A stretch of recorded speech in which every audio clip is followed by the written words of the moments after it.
California is now officially a sanctuary state, effective at the beginning of this year.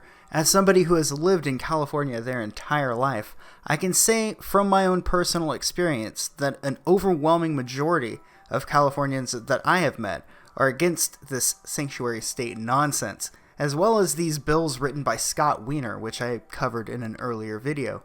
No one is happy about these things except for the minority of people in power who seek to engineer their desired outcome by balancing demographics. You have to ask yourself, why would so many people put so much concern on immigration amnesty when there are so many American citizens in need? Democrats are even threatening to shut the government down if they don't get their amnesty for DACA recipients. The answer is both cynical and simple. They are seeking to replace their voting base. When those people were marching in Virginia saying that they will not be replaced, I remember laughing about how outlandish it seemed. Well, I'm not laughing anymore after the months that followed. According to the LA Times and also many other open borders advocates, crime rates are lower in sanctuary cities than in normal cities.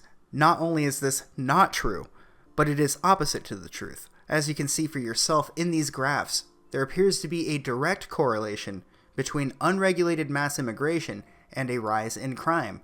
It is not too crazy of an idea if you think about it. If someone comes to a new place, a new culture that has a whole new set of values, it is no surprise to me that the values between the individual and the place that they are arriving at would clash. People who move to another region have the responsibility to learn the language and the culture of the place that they are moving to. People who disregard our laws by coming here illegally are not only disrespecting the people by ignoring the law of the land, but also disrespecting the legal immigrants who did respect the country's laws that they were planning on moving to. The LA Times defines a sanctuary state as follows. The law prohibits state and local law enforcement agencies from using personnel or funds to hold or question people or share information about them with federal immigration agents unless they have been convicted of one or more offenses from a list of 800 crimes. It seems so strange to me that the state would refuse to work with federal agencies unless the criminal broke specific laws. It's as if they are saying that the crimes that aren't on that list are not a problem, but it would still be a problem for a citizen to commit those same crimes.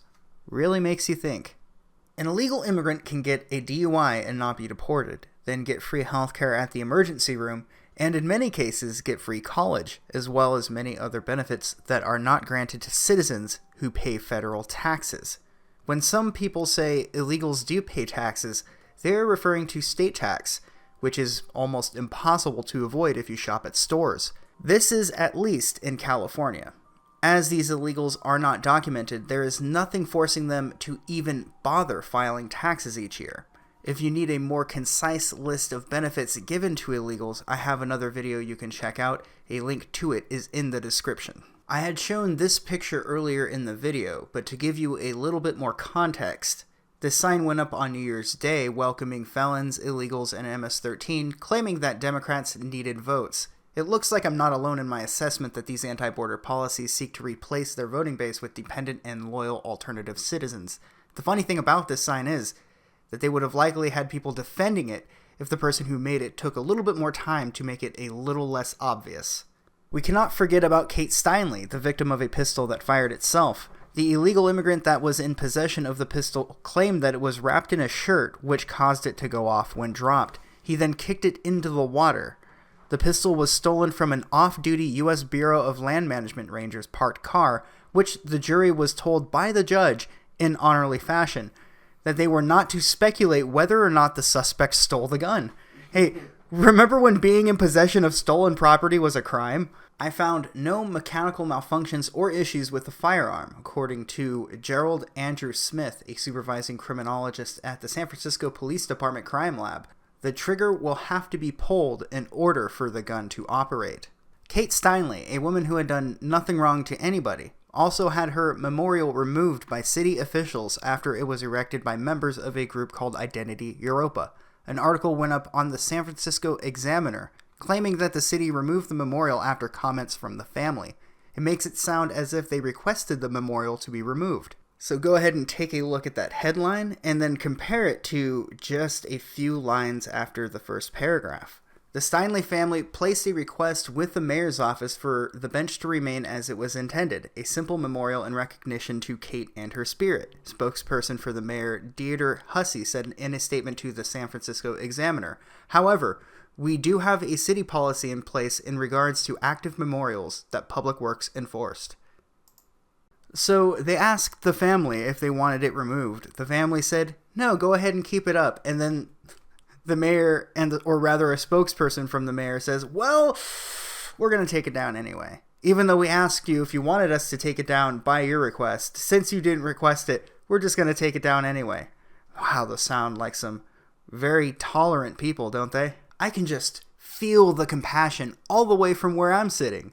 The first thing I wanted to point out is that the headline claimed, or rather subtly claimed, that the memorial was removed after the family expressed their concerns, implying that the family asked them to remove the memorial, but clearly they wanted the memorial to remain. It seems to me that the family were asked extremely pointed questions to get the answers that they wanted to report on. The other thing I wanted to mention was how strange it is to remove a memorial for someone because of who put it up. If Antifa put up a memorial of somebody like Heather Heyer, for example, would city officials have removed it? Would journalists from the San Francisco Examiner have gone to the Heyer family asking them if they were worried about their daughter being politicized? This was not the first time something like this had happened either. Back in mid-December, college Republicans at the University of Berkeley were holding a vigil for Kate Steinle when protesters disrupted the vigil in a fit of outrage. Later, they would find posters of Kate in the trash, and an important thing to note is that they did not want to recycle the used paper. They wanted this image to go straight to the landfill. The anger against this woman seems strange to me, but the amusing part comes from the irony that they were likely environmentalists, which is typically associated with alt-left protesters, but they didn't seem to care about recycling when it was a piece of paper that had the image of somebody they did not like. These are the voices of so-called tolerance. Tell me, who's supposed to be the good guy again?